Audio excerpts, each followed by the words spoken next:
Terima kasih kepada pembawa acara yang telah memberikan waktunya kepada kami.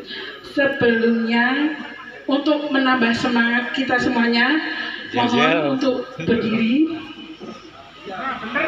Mohon untuk berdiri, Pak hadirin sekalian, yang sewu.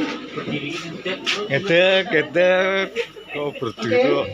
Untuk menambah semangat kita semuanya, mari kita dengungkan yel-yel Pak Korsi. Siap? Siapa kita? Pak Korsi Kabupaten Batang. Siapa presiden kita? Anies Baswedan. Siapa wakil presiden kita? 2024 menang satu kali putaran. Terima kasih. Mohon silakan untuk bisa duduk kembali. Bismillahirrahmanirrahim. Assalamualaikum warahmatullahi wabarakatuh. Alhamdulillahirabbil alamin.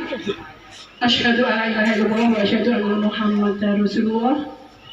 Raditu billahi rabba wa bi islami dina wa bi Muhammadin nabiyya wa rasulah. Rabbi zidni ilma wa zidni amma ba'du. Yang terhormat Bapak Sugeng selaku penasehat dan yang terhormat para caleg baik dari Batang maupun dari luar Batang, dan yang saya hormati serta saya cintai teman-teman keturunan Korsi Kabupaten Batang. Alhamdulillahirrahmanirrahim, atas izin Allah Subhanahu wa Ta'ala, pada sore hari ini kita bisa bermuajahah, berkumpul bertatap muka bersama dalam acara konsolidasi tim 100 Pak Korsi Kabupaten Batang. Dan alhamdulillah juga kemarin kita sebelumnya mengucapkan terima kasih, kita sudah dipercaya untuk dikirim menjadi duta dari Pak Korsi, khususnya untuk paslon kemenangan Amin dan kemenangan Amin. Kita dikirim untuk menimba ilmu, belajar selama 3 hari di Hotel Said Mandarin, yang nantinya insya Allah semoga ilmu tersebut bisa bermanfaat bagi kita semua, khususnya untuk menggiring ataupun mendampingi kemenangan dari presiden yang kita dambakan, yaitu Amin. Monggo Mas Andi dan saya sebentar. Waktu itu kita bertiga, saya, Mas Sandi, dan yang satu Bu Titi ya, Bu Titi dari Mandar. Ini Bu Titi orangnya hadir nggak? Beliau hadir nggak? Nggak hadir. Berarti bisa kita wakilkan untuk hasil kemarin kita belajar selama 3 hari di Hotel Mandarin. Para hadirin semuanya, sebetulnya pada waktu kita belajar di sana, itu ilmu ataupun pelajaran yang kita dapat itu tidak jauh dan tidak lepas dari bagaimana kita mendampingi ataupun mengawasi jalannya pemilu pemungutan suara dari H-1 sampai suara itu terkumpul ataupun suara itu terjumlahkan. Jadi yang intinya bahwa kita sebagai tim Pak Korsi, khususnya untuk kemenangan Amin, kita betul-betul harus bisa mengawal ataupun benar-benar kita harus bisa mendampingi, khususnya untuk para saksi dari awal kedatangan perangkat ataupun kelengkapan waktu di TPS. Terus kita kalau perlu kita juga meneliti ataupun kita juga mengontrol dari petugas TPS tersebut. Nah, mungkin juga kita tidak apa-apa, kita lebih kritis untuk bisa mengawasi mereka ataupun menanyakan. Contohnya, ketika mereka memberikan kertas suara, itu kertas suaranya pastikan bahwa tidak ada cacat ataupun rusak seperti itu. Nah, kalaupun tidak ada cacat ataupun rusak, kita di sini mengawasinya dari petugas TPS itu. Menurut saya bukannya kita suudon, enggak, tapi kita benar-benar harus ngawasi karena kita tahu kan hewan kita itu bagaimana. Terus kita harus ngawasi, siapa tahu mereka kukunya panjang-panjang, terus bisa juga kita secara detail, tidak apa-apa kita tegur, Pak, Mbak atau Ibu, non sewu, bukannya kita suudon atau berprasangka buruk, enggak, tapi cuma untuk kenyamanan saja, untuk kenyamanan dan untuk fairnya saja. Apabila lebih baiknya untuk petugas TPS tersebut harus benar-benar kukunya tidak panjang, soalnya pernah terjadi seperti itu. Makanya kemarin dari Bawaslu menghimbau kita sebagai tim pendamping untuk mengawasi di per TPS tersebut, itu memang harus seperti itu. Terus untuk yang selanjutnya, kita hanya tidak terbatas mengawasi pemungutan suara di TPS kita. Kita dampingi, kita kawal sampai ke kelurahan, seperti itu. Jadi ketika terjadi ketidakfairan atau kecurangan, nanti bisa kita laporkan ataupun nanti kita bisa menegurnya terlebih dahulu. Seperti itu. Mungkin nanti Mas Andi akan menjelaskannya lebih detailnya. Monggo Mas Andi. Terima kasih Bu Rina. Assalamualaikum warahmatullahi wabarakatuh. Selamat sore Bapak Ibu sekalian, semoga sehat selalu. Amin. Nah, saya meneruskan mendetailkan tadi keterangan dari Bu Rina ya. Sebelum saya jelaskan, saya mau bertanya kepada Ketua Bakorsi, Mas Ketua Bakorsi, mungkin perwakilannya. Ini untuk Bakorsi itu mau diadakan saksi atau tidak per TPS. Kalau mau diadakan saksi per TPS, maka akan saya jelaskan detail runtutnya. Siapa ini perwakilannya? Pak Sikon. Pak Sikon. Rencana Bakorsi itu mau mengadakan atau memilih beberapa saksi apa tidak? Kalaupun nanti ada, jadi nanti kita bisa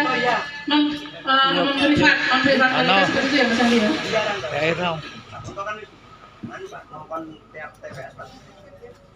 Ya, no kabar TPS lah. Makanya ya rapat di sini itu artinya itu harus menyamakan persepsi. Artinya apa? Kalau memang Bakorsi itu artinya itu mengadakan saksi, itu harus kerjasama dengan caleg. Caleg itu nanti kan juga ada saksinya lah, itu nanti bisa merangkap daripada saksi untuk Anies seperti itu. Ya, betul sekali, karena nanti saksi yang datang ke TPS itu harus membawa surat mandat yang ditandatangani dari kecamatan sampai ke provinsi, Ya. daerah sampai ke provinsi. Nah, kalau kita tidak bawa surat mandat ke TPS, itu kita bisa diusir sama yang namanya PTPS. PTPS itu orang yang mengawasi saksi. Jadi saksi itu mengawasi PTPS dan PTPS itu mengawasi saksi. Jika kita tidak surat mandat, itu bisa diusir sama PTPS.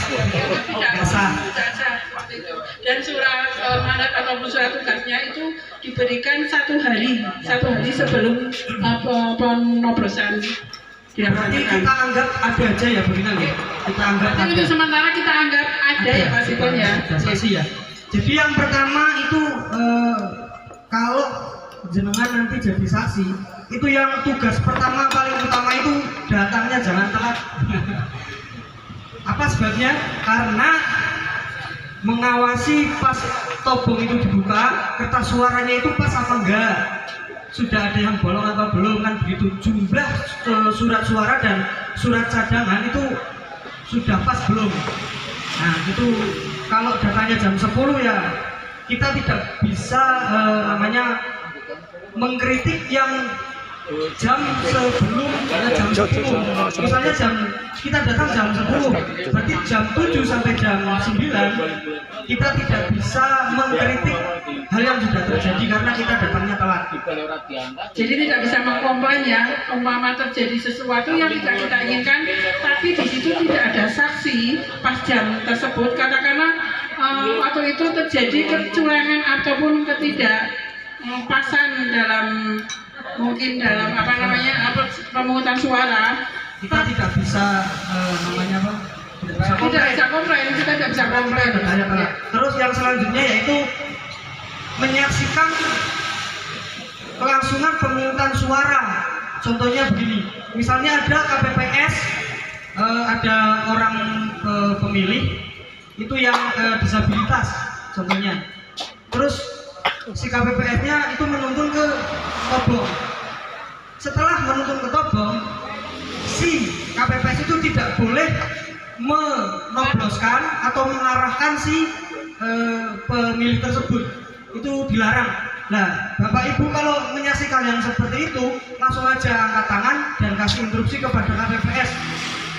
Keberatan, begitu aja. Nanti ditulis di namanya ada formulir keberatan yang dulu namanya C2, sekarang sudah diganti, saya lupa namanya.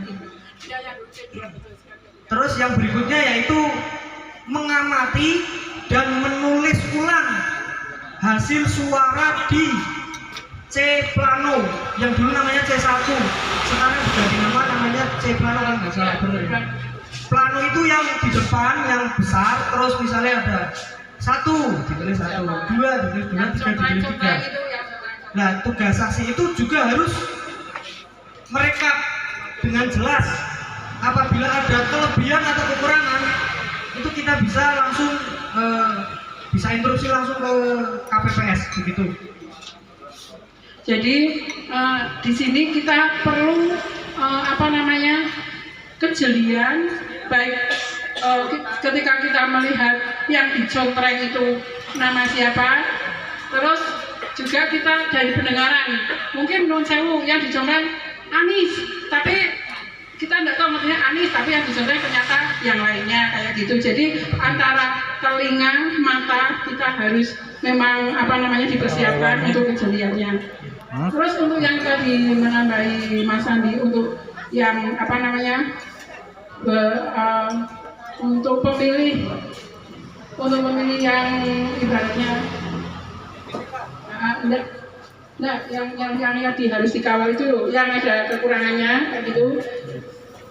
Itu walaupun anaknya sendiri yang nuntun ke bilik, itu tetap harus kita perhatikan, harus kita awasi.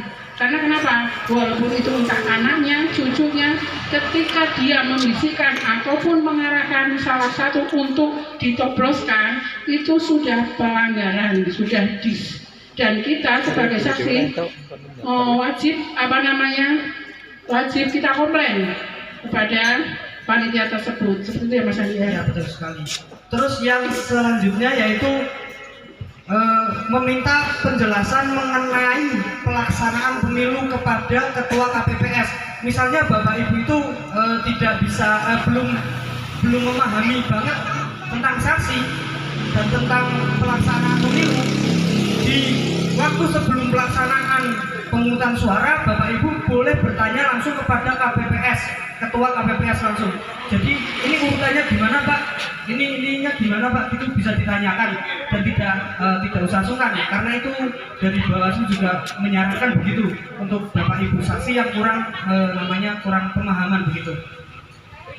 Terus yang selanjutnya itu mengajukan keberatan atas terjadinya kesalahan atau pelanggaran yang seperti tadi saya bilang, kita bisa menyatakan keberatan atau komplain lah yang tidak sesuai dengan catatan yang ada di catatan kita, yaitu nanti ada catatan keberatan harus dibuat terperinci menggambarkan kejadian khusus tersebut. Misalnya ada kejadian A, kita tulis di catatan itu juga kejadiannya A, jangan kejadiannya B ya. Dan catatan tersebut harus kita juga tuliskan waktunya. Jadi tidak hanya terjadi katakanlah kecurangan ataupun penyebutan suara Anies, tapi di situ yang dicontohin yang lain itu terjadi pada jam sekian harus harus jelas seperti itu. Jadi tidak hanya terjadi kecurangan itu enggak. Jadi kita tentukan waktunya. Gitu. Kayaknya kalau kita untuk menjabarkan ini semua, closing. kita habis berjam-jam. Kita belajar Banyak banget. Temanya juga banyak banget. Mungkin kita ambil yang pokok intinya bahwa jadi saksi itu kita harus yang tegas, berani, dan juga apa ya? Yang jelas yang utama adalah fit, kita harus fit. Jadi jangan sampai malam. Ya, sampai malam. Harus sarapan dulu, minum madu, minum susu, dan yang jangan lupa berdoa seperti itu.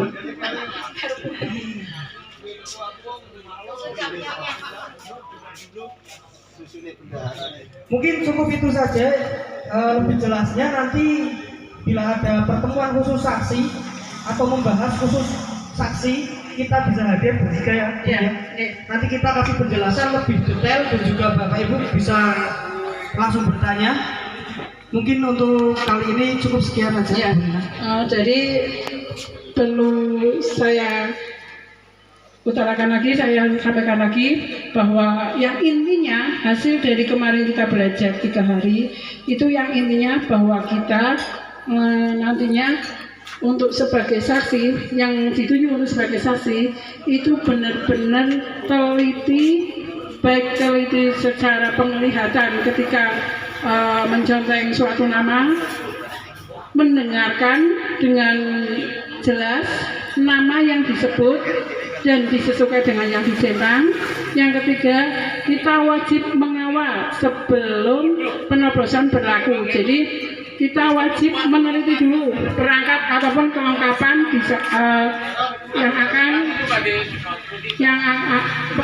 kelengkapan ataupun kertas yang akan untuk pemilu tersebut. Tempat juga kita tempat juga harus kita perhatikan. Mungkin nanti ketika hujan ataupun banjir, tiba-tiba ada banjir, itu kan mungkin non sewu bukan SDU udah lagi kesempatan juga untuk manipulasi ataupun untuk ketika banjir usung-usung semua pada ribut, nanti ada yang menggunakan kesempatan dalam kesempitan, itu jangan sampai terjadi seperti itu ya Mas Andi ya. Mungkin itu saja yang bisa kami sampaikan oleh dari kami selama belajar 3 hari di Hotel Said Mandarin, dan kami mengucapkan terima kasih kepada Pak Korsi Batang telah memberikan kesempatan belajar kepada kami sehingga kami mendapatkan banyak ilmu yang bermanfaat, dan ilmu tersebut insya Allah akan kita tularkan ataupun kita amanahkan untuk teman-teman kita semuanya.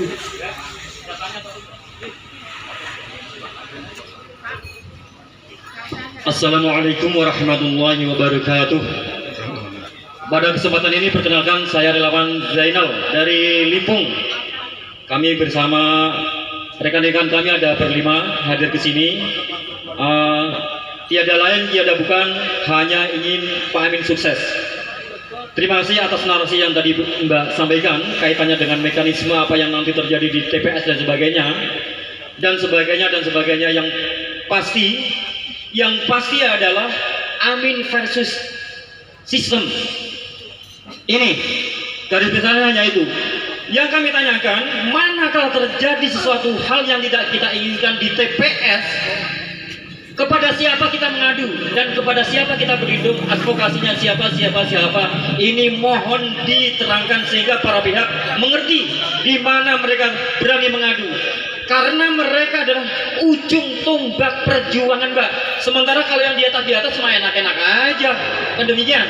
Kami yang di bawah, siapa yang menjaga mereka, keselamatan mereka. Bila perlu kita tidak perlu memanfaatkan tisu segala sarana dan prasarana yang ada di situ. Demikian, terima kasih. Wassalamualaikum warahmatullahi wabarakatuh. Waalaikumsalam warahmatullahi wabarakatuh. Terima kasih Bapak atas pertanyaannya. Monggo Mas Andi untuk bisa dijawab, nanti kita bicara bareng-bareng. Berarti ini kejadian yang di luar TPS yang ditanyakan itu kejadian kejanggalan yang di luar TPS. Sistem ya itu? Ya, sistem. Bapak, Bapak dari Limbang tadi. Halo. Hai. Bapak. Pak. Jadi begini, Pak, Pak Zainal, tadi yang nanya ya, itu kesalahan sistem ya Pak? Yang jenengan tanyakan untuk kesalahan sistem seperti itu apa? Gimana? Advokasinya yang menjamin keamanan, kemudian siapa dan siapa, saya harus menjamin siapa enggak? Terima kasih. Mereka iya. Betul. Kalau untuk lapor kepada siapa, advokasinya siapa, lembaga hukumnya siapa, Pak? Kita bisa lapor langsung ke Bawaslu. Yang diwakili dari namanya PTPS tersebut, Pak. Kita bisa laporan di situ. Kalau kita dikacangin kata Bapak itu, bisa nanti kita bantu Pak. Nanti bisa kita bantu. Nanti bisa kita bantu. Juga ada teman Bawaslu Pak. Yang penting benar-benar terjadi kecurangan dan itu tidak bisa ditoleransi ya, Bu. Iya, seperti itu. Kecurangan apapun nanti bisa kita laporkan. Kemarin dari Bawaslu sendiri sudah menghimbau kepada kita, jangankan untuk kecurangan di tempat TPS, kecurangan dan kampanye aja kalau kita mau laporkan pasti akan ditindak Pak. Seperti itu Bawaslu kemarin ya Mas Andi ya. Ya, karena Bawaslu itu kemarin kita berbincang-bincang itu ternyata Bawaslu tidak bisa menyalahkan orang, tapi bisanya kita saksi lapor, baru Bawaslu itu meneruskan masalah itu, bukan Bawaslu yang mencari masalah tersebut. Tapi kita yang melapor. Jika tidak ada yang lapor maka tidak bisa diproses begitu Pak. Secara spesifik kami barangkali bisa diberi menghubungi siapa para pihak biar lebih demikian. Oh iya, nanti saya beri kontak aja. Ya, nanti saya share di grup ya Pak ya, nomornya ya. Sebelum kita tutup mungkin ada pertanyaan lagi. Udah. Monggo yang mau bertanya sebelum kita turun dari panggung. Oke, berarti saya anggap semuanya paham. Terima kasih. Pertanyaan saya itu kan juga mungkin Bapak Ibu sudah tahu. Kemarin itu Bapak Letnan Jenderal Muhammad Saugi selaku kapten tim daripada Anies, beliau mengatakan apabila terjadi kecurangan di TPS, maka kita yang jadi saksi saat itu kita harus selesaikan di situ, kita harus gembor di situ, tidak perlu nanti berdele-dele ke atas. Nah itu seperti itu ya. Maka dari itu langkah berikutnya seperti apa itu. Terima kasih. Ya. Betul sekali Pak Sikon, seperti tadi yang kita sampaikan seperti itu. Ketika terjadi kecurangan pada saat itu juga, tidak apa-apa kita angkat tangan. Mohon langsung interupsi. Ditulis di surat interupsi, langsung ditulis ke surat kejadian. Jangan lupa waktunya juga ditulis. Terus di situ terjadi kecurangannya seperti apa, seperti itu. Mungkin ada pertanyaan lagi? Pak Bin, ini ada pertanyaan dari Pak Bin. Ya orang potong ngomong. Mas ngirim nama telung dino. Ini kan pertanyaan dari Pak Musbin ya. Ini posisi Bakorsi itu kalau toh jadi saksi itu saksi di luar atau saksi di dalam, sehingga di situ apa ada surat artinya mandat dari itu seperti apa? Terima kasih Mbak. Kalau yang dijelaskan di sana itu sebenarnya dikhususkan untuk caleg kita itu, berarti paslon nomor 1, 2, dan 3 itu hanya mendengarkan Pak, karena yang diterangkan di sana itu hanya untuk caleg, bahwa caleg kalau cari saksi harus begini, bahwa caleg kalau cari saksi harus begini. Nah itu kesalahan saya, kenapa saya tidak menanyakan hal tersebut. Mungkin nanti saya untuk masalah itu nanti saya langsung WA ke sananya Pak G. Nanti saya langsung hubungan ke Mas Kunto, nanti bisa saya laporkan langsung, karena itu dari pribadi saya itu saya yang salah karena saya tidak menanyakan hal tersebut. Karena enak Mbak ya, dengar lagi caleg ini bertanya hanya untuk kepentingan caleg tersebut. Jadi kita saksi paslon 1, 2, 3 itu hanya jadi pendengar begitu. Lebih spesifiknya itu kemarin itu ilmunya itu sebetulnya hanya untuk caleg. Seperti itu, bukan untuk dari paslon enggak. Tapi enggak apa-apa, toh kita bisa mengambil manfaatnya ilmu tersebut. Ini sekali lagi bisa kami tanyakan, untuk Bakorsi sendiri ada saksi apa enggak? Mungkin Pak Ketua sudah hadir. Untuk Pak Korsi sendiri ada saksi enggak? Belum ada. Berarti mungkin kalau untuk detailnya yang untuk saksi kita bisa bahas di lain kesempatan Pak untuk pertemuan khusus saksi kita diskusi di sana dan kasih penjelasan. Mungkin cukup seperti itu aja. Mungkin ini saja yang bisa kami sampaikan. Kurang lebihnya mohon maaf. Wassalamualaikum warahmatullahi wabarakatuh.